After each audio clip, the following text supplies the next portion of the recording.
I am Mary Ellen Wilson, and I am a technology coach at Hillsborough Middle School and Otten Road Intermediate School. And Val, did you want to introduce yourself? Sure. I'm Val Pania. I'm a tech coach up at the high school. Okay, so like I said, I'm Mary Ellen and I'm here with Val, and we are going to be running this Google Meet in order to talk to you a little bit about getting your Google Classroom set up. I'm going to be running this webinar, and Val's going to be kind of monitoring what we're calling the back channel. So if you look up in the top right-hand corner of your screen, you'll notice that there's a little speech bubble icon that is there. If you click on that, that's the chat feature. You can type your questions in there, and Val will be kind of monitoring that as I am talking. I'm going to share my screen for the majority of this webinar. I'm going to ask that you please watch what I'm doing rather than trying to play along, because if you are doing this on your own screen, you may miss something that I am going to show you. So we're going to talk all the way from creating your Google Classroom right up to grading assessments or assignments in Google Classroom. So we're going to kind of go soup to nuts for Google Classroom. So I am going to get started by presenting, and we will go from there. So Classroom is accessed from classroom.google.com.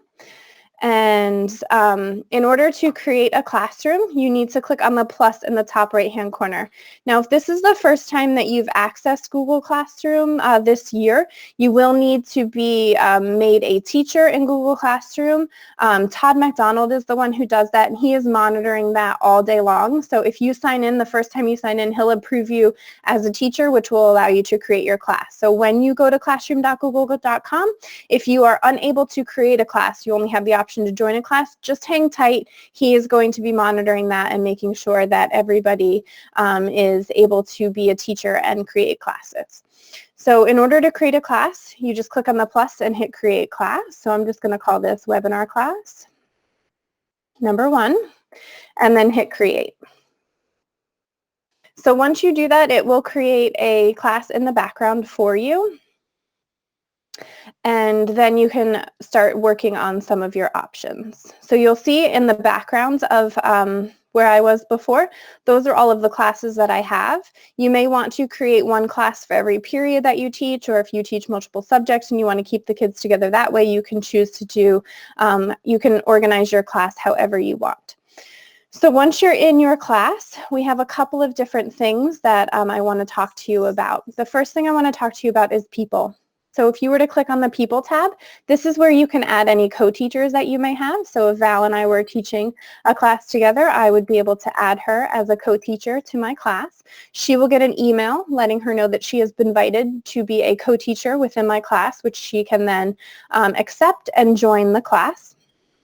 And then it's time to add students. So you have 2 different ways that you can add your students to your class, and that is either by giving them the join code, which is always accessible on the People tab here. So it's this 4E7C7HD for this particular class. If you wanted to show that to them a little bit bigger, I don't know if you were doing a meet and you wanted to get them on there, if you click on the gear when you're in the People tab, you can display your code so that it's a little bit bigger. You can also copy it from here. The other option that you have to add your students is to click on this plus and invite your students by email address. Now, you can copy an entire string of email addresses from Hapara. So let me just show you how I would do that if I were trying to copy that from Hapara. If you do it this way, then the students are able to simply click on the word join to get into your class, and they don't have to worry about typing in any sort of code.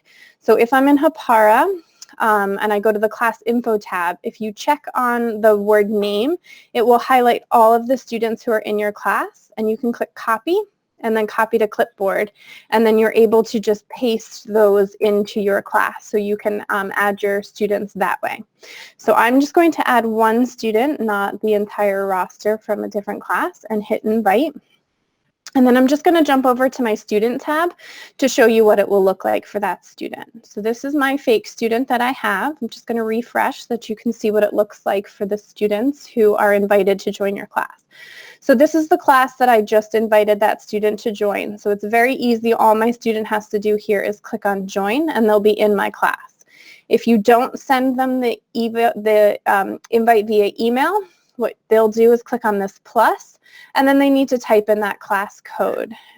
And remember, that class code is in the People tab. It is in the gear, and then here's your class code. So that's how you can get your students into your class. So I'm just going to click join just so that you can see now that I will have a student in my class.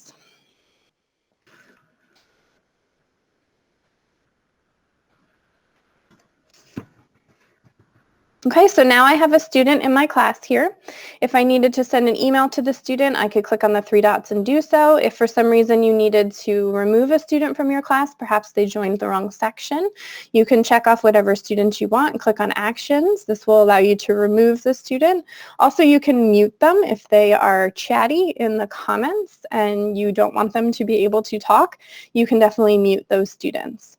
The other option that you have here is to invite guardians. So this would require you to type in the parent's email address that is associated with this student.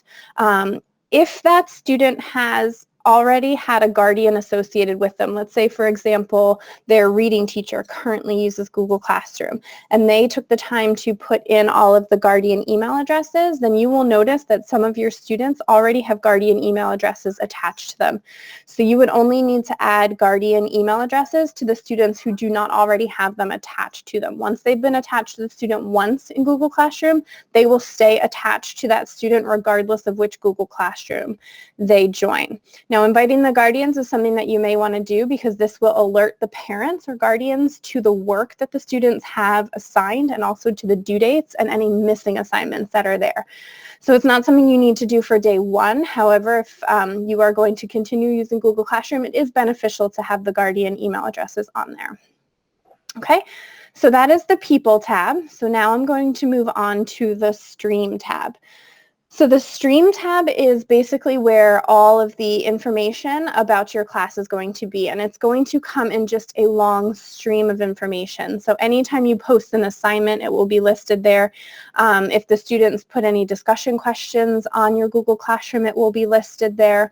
So this can get pretty jumbled. It's generally not the best place for you to organize your work. However, it is a place that you can put announcements. My daughter goes to school in Bridgewater, and her teacher is using Google Classroom for her third grade coursework, and every day we have a new post that tells us just a summary of what the day is going to look like for her. And so we always check there for our summary, but then we move over to the Classwork tab in order to get all of her work.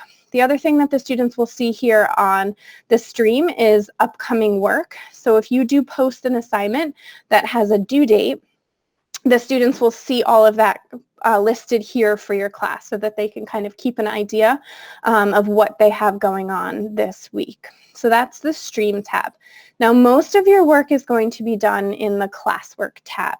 This Classwork tab is going to get full, obviously, as you post more assignments. So I'm going to talk to you a little bit about how you can organize your Classwork tab from the beginning so that you don't have to worry about reorganizing it later in the day. I was a German teacher prior to being a tech coach, and German people have a saying, Ordnung ist das halbe Leben, so order is half of your life. And I truly believe that if you start organized, it's a lot easier than if you have to organize yourself later on. So do yourself a favor and try to organize your Google Classroom Classwork tab from the beginning so that it makes it a little bit easier for you. Marianne, I don't know if you want to, do we want to stop intermittently to take questions? We have a few people who are kind of asking for things to slow down a little bit just to give them a minute. As far as this goes, we really don't want people to try and do this while we're trying to explain. It's more of a crash course.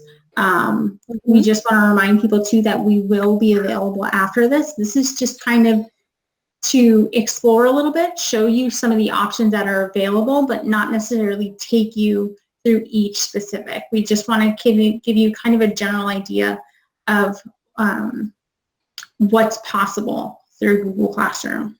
Yeah, absolutely. And like I said, earlier, we are recording all of these sessions, so I know that I am going fast and I'm trying to keep my eye on the time and make sure I get through everything, but we are recording these, so please look back on the knowledge base after we have posted these, which will likely happen later today or tomorrow, so that you can watch these back, you can pause, you can split your screen and make sure that you're doing everything that I'm telling you to do while we're going through this. So.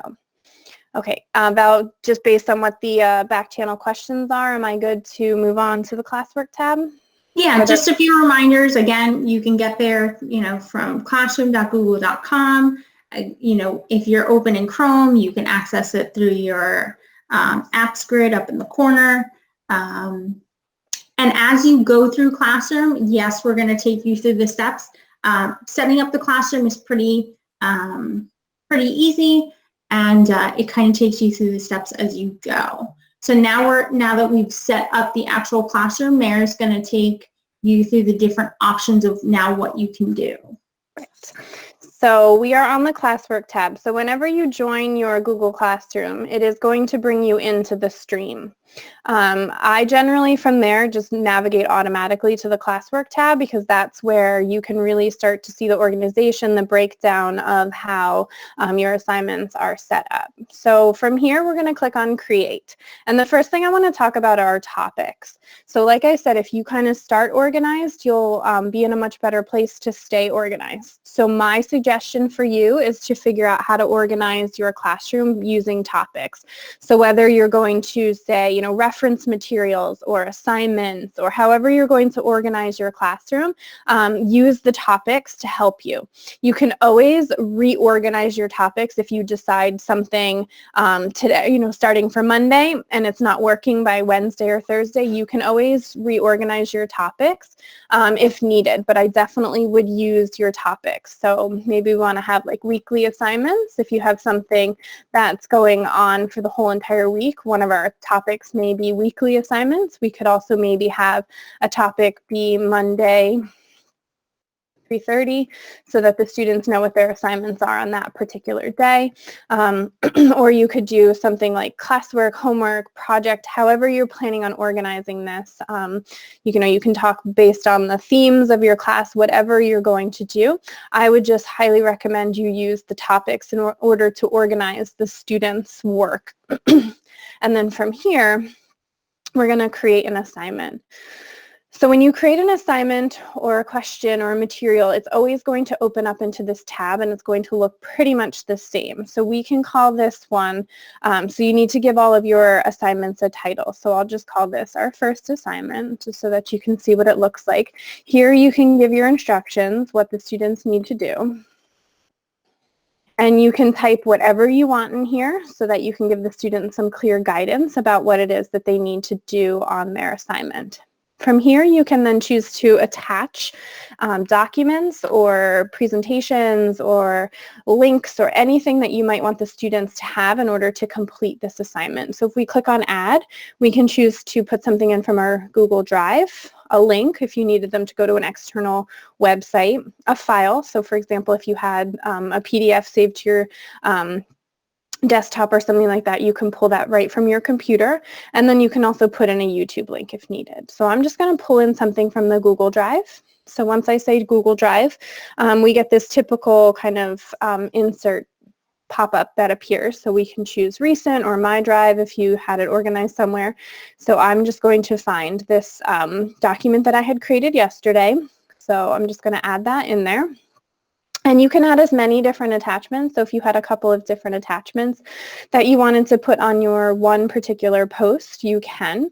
So if you had like reference material, but then you also had something that you wanted each one of your students to be able to manipulate and create and turn in on their own, you could do a reference material and then you could do the students' work on there.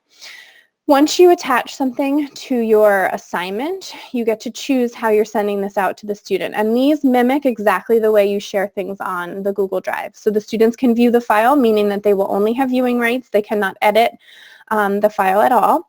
Students can edit the file, which means it's going to be one single file that every single one of your students is able to edit. My daughter's third grade teacher is doing this on a daily basis. She has a question of the day, so she posts that and then says students can edit the file, and then all of the students are working on the exact same document at the same time. Can get a little confusing. Or you can choose to make a copy for each student. So this would basically just be like handing out a worksheet to each one of your classes. But what's great about this is if you choose make a copy for each student, it is going to append that student's name to the document, which means that when you are trying to look through all of your work, you don't have 25 different copies of HTTPS Classroom Webinar document for assignment. It will say Val Pania, HTTPS Classroom Webinar document for assignment. Mary Ellen Wilson, HTTPS Classroom Webinar document for assignment. So it does make it easier to organize within your assignments once you have posted it out there. Okay. The next thing you can do is decide which classes you are sending this information to. So I have all of the classes that I am either a teacher or a co-teacher on in my list here. And if I have multiple sections of the same class, I can choose to push out that document to multiple classes at the same time, which means I don't have to create this assignment 4 different times if I teach the same class 4 different times. You can just check off all 4 of your classes and send it out to them that way. If you choose to do this, you'll notice that all students is now grayed out. If you are only sending it to students in one class, you have the option to select which students you want to send that information to. So if you needed to differentiate instruction, you needed to send out some enrichment material to some students or some support materials to other students, you do have the option to post this just for particular students. If I had more in my class, I'd be able to uncheck all students and then simply check off who I wanted to send that assignment to. So that is a way to push assignments out to your students as well. The next option you have is to decide how many points your assignment is being worth. You can choose ungraded, or you can choose however many points you need that assignment to be worth. So if I just make this one worth 10 points, that will allow me to grade it right within Classroom. The other option is for you to pick a due date. This is not something that you have to do. Points and due date are not something that you have to do, but they are an option for you. So if I did want to put that as due tomorrow, let's say just at the end of the day, the students would be able to see when their assignment is due. And then remember, we set up those topics right at the beginning. So this is how we are going to organize our work within Google Classroom. So I'm just going to pick the topic for Monday, 3:30. That will be my, my first day of using Google Classroom. And that will be my assignment there. Okay, then the next thing we have here is the Assign button. Once you're all ready to go, you can click Assign. But if we're not quite ready, let's say I'm setting this up today, but I'm not using it until Monday, we do have the option to save this as a draft, which then when we go back to our classwork stream, you'll notice that this is grayed out. I can go in here and I can edit it in order to make whatever changes I need until I'm ready to push it out to your students. The other thing you can do is called scheduling your assignment, which means that I could put something on my classroom today and not post it for the students until a certain time, perhaps the next day at 8 o'clock. Then it would post for them at that point, but I'd be able to create it whenever I had the option. I believe that if you are posting it to multiple classrooms, you don't have the option to schedule the post. So keep that in mind as you are setting up your assignments. If you are pushing one assignment to the same class, to multiple classes, you cannot schedule that. You can only push it out right at that time. So in order to schedule it, it needs to just be to one particular class. So once I'm finished with this, I'm just going to click Assign. And now my assignment will post on my classwork stream so that my students are able to access it. While this is waiting to assign, maybe Val, we can stop if there's any general questions that are out there. We had a couple questions about scheduling announcements, but I said yes, you can schedule that as well. So any of those features can be used. Perfect. Yeah. And so while we're just here on the create, we have assignment. You can create a quiz here right within Google Classroom. That's not necessarily something you need to worry about right now. You can put a question out to your students if you wanted to kind of start a discussion about something. And then the other option here is to post some material. So again, if you have reference material, if you have a document that you need the students to read, or, you know, something that you always want them to refer back to, maybe you have like the periodic table, or you have, you know, a resource that shows a bunch of different geometry formulas that the students would need to refer back to, you can do that. And then your Mary, other can you just pull up, can you click on assignment and just show two things? Number one, where you click multiple classes, and number two, where you go to, where you go to schedule that. I think those are two very important things. They are. So let me start with the scheduling before we add multiple classes, because remember, you can't schedule a post if you are posting it to more than one class at the same time. So here's my second assignment, and if I need to schedule that post, I click on the triangle that's to the right of the word assign, and I can select schedule post, and I can post this to launch on my classroom on, you know, tomorrow at 8 o'clock in the morning. So if I click on schedule, then you'll see here's my second assignment ready to go. Now you'll notice it's not under one of my topics because I did forget to put it under one of my topics. So this is a good teachable moment. So what I can do is I can just drag that assignment down underneath one of my topics so that I can keep it nice and organized. And you'll notice here it says scheduled for tomorrow at 8 o'clock. So let me create a third assignment. And let me show you how you can push it to multiple classes. So here's my webinar class that I just made. Here's the webinar class that I had made yesterday. And now what I can do, remember, I can't schedule that assignment. I can only assign it or save the draft and then post it the next day. So if I click on assign, it will appear not only in this classroom feed, but also in my classwork feed for my other class. You'll notice that this is green. It really depends on the color of your class, whether your background is green, pink, blue. Google kind of makes that choice based on the background that they pick for you. But you'll notice that this is colored and then this is grayed out because these two have been posted and this one is still scheduled for tomorrow. Okay. The other thing I do want to show you is how you can reuse a post. So if you did have a post from a different class, you would be able to click on that class and then you can click on a post that you wanted to take from a different class and click reuse.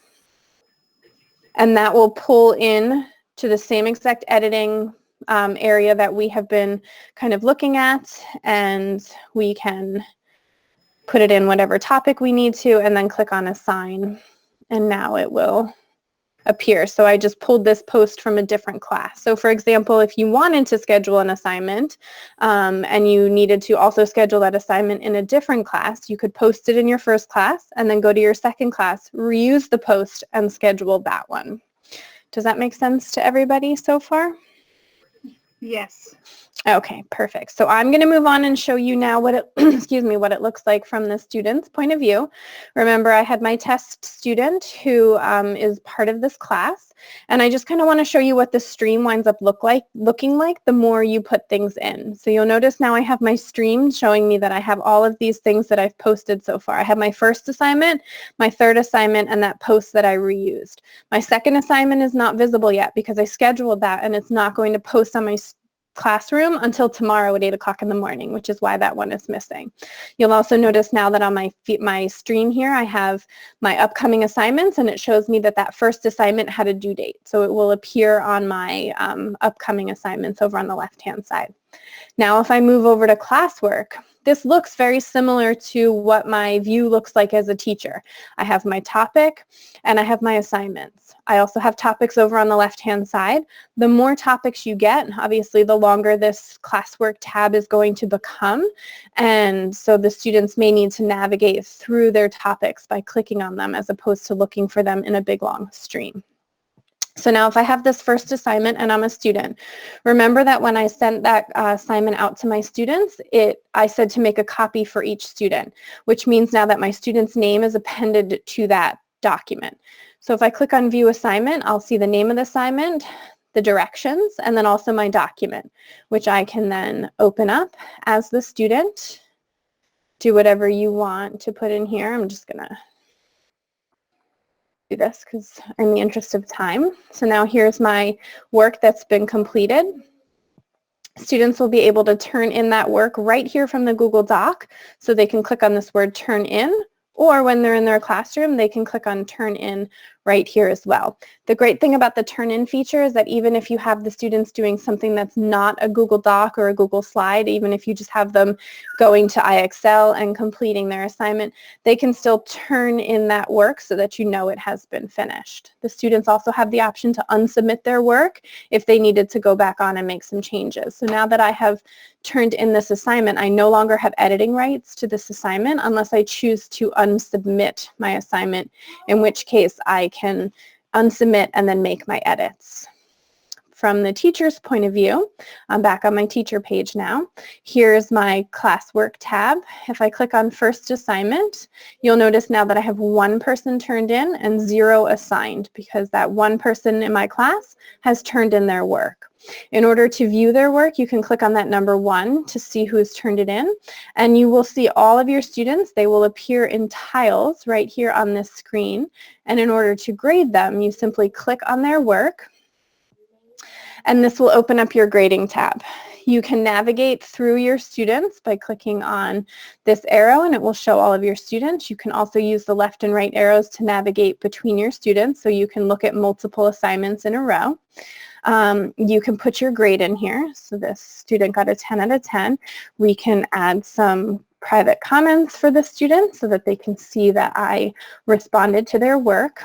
And you can also use what's called a comment bank. So if you are going to be using a lot of the same comments, for example, if your students are forgetting the same punctuation or, you know, they seem to be always having the same problem, you can create some comment banks, which would then allow you to create a bank of comments that you can then very easily add to your student's assignment right there. So you would just be able to copy this and then paste that right in there so you wouldn't have to type the same exact thing every time. As soon as you're finished looking at the document, like I said, you can navigate through to your other students this way. And then once you're completely done, you can click on return, which would then send the grade and the comments off to your students so that they would be able to see how they did on their assignment. So let me just refresh this so that you can see what it looks like from that point of view. So when you have a long list of students in your class, you'll have all of your students listed up here, and then once you've graded them and returned that to them, they'll kind of appear in the graded tab here, which would then allow you to see all of the students and all of their grades. Okay, so I think, Val, if that might be all I needed to cover. I know I didn't leave a lot of time for question and answer, but I hope that people were asking questions throughout. Let me come back over here and see if there's anything else that I can help with. A lot of the questions I'm having so far are more, I think, specific. So I am asking those with specific needs to reach out to us individually. Yeah. We can definitely help guide you through specific situations. You know, depending on the population that you teach, you're definitely going to have a different setup in Google Classroom. You know, for some study skills teachers, one classroom for all of their study skills classes might work, but for a math teacher, it might not. So these are some of the particulars that we want to help you through individually. So definitely feel free to reach out. Yeah, so I just saw a question that popped up about how to get the grades into Genesis. There is a way to do that. I'm not going to go over that right now because I don't have a demo class set up that I can add the grades to, but it is a pretty easy download and upload when it comes to Genesis, and that also would make it easier if you did want to just have one class for all of your students. You can then download all of their grades into one specific, into one spreadsheet, and then you would just upload that into Genesis multiple times. So when you get to the point that you are grading in Google Classroom and you have grades, please reach out to either myself or to Val, and we will definitely walk you through the process of getting the grades into Genesis.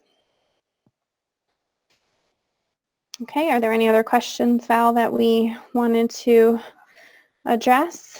If you're at the middle school or Auten, you can reach out to me via email. High school, you can reach out to Val. Right, absolutely. Again, so if you need help, I know some of these, I tried to get to as many questions as I could.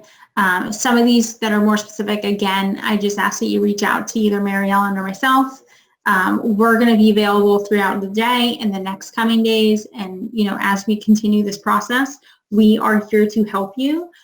Depending on your questions, we have specific tutorials that we've already made. If, you know, we need to cater them to your specific situation, that is what we're here for. So this is just kind of a general, very brief overview. So just continue to keep that in mind.